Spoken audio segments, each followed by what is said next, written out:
Welcome to Emotions and Stories.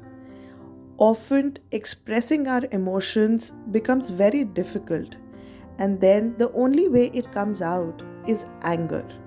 Our today's story is about one such incident.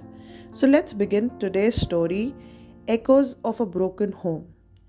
Meera sat at the kitchen table, her fingers wrapped around a cup of masala chai. Though she knew it would do little to calm the storm inside her.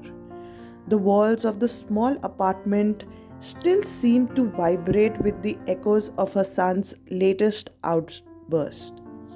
Aryan was only 14, but his anger felt so much bigger than his ears. It came in waves, explosive, unpredictable, and exhausting. Tonight, it had been about homework. But Meera knew it wasn't really about homework. It never was. It was frustration, pain, confusion, feelings too big for his adolescent heart to contain, spilling out in the form of slammed doors and sharp words. She sighed and rubbed her temples, thinking back to the days when Aryan was small enough to curl into her lap after a bad dream. She longed for those moments, the simplicity of comfort, the ease of love. But now he was taller than her, his voice deepening, his emotion tangled in ways neither of them fully understood. The school had called again that day. Another fight, another detention. He's a good kid, his teacher had said, but he's struggling. He needs help. Meera knew that. She had tried everything she could think of: books on anger management, long conversations, grounding him, even therapy. But Aryan resisted, retreating further into his shell each time. It wasn't that he didn't want to talk. She saw it in his eyes, the desire to be understood, the frustration of not knowing how to express himself. She knew the root of his anger, even if he never spoke about it. The divorce had left wounds that had not yet healed. His father, once a source of security, had become a ghost. Visits had become sparse. Phone calls went unanswered. Aryan never spoke about how much that hurt, but Meera saw the way he clenched his fists every time he heard his father's name. She saw how his eyes darkened when another promise was broken, how he refused to get his hopes up only to be let down again. It wasn't just the divorce. Aryan had always felt out of place, a boy caught between two worlds.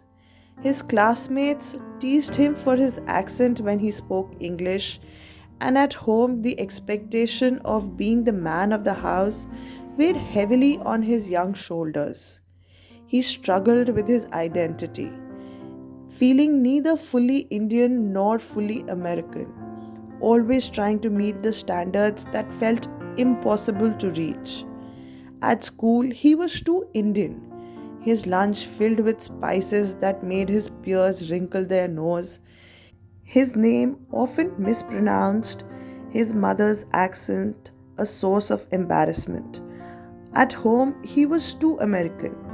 His refusal to wear traditional clothes, his preference for Western music, his defiance against customs that felt foreign to him.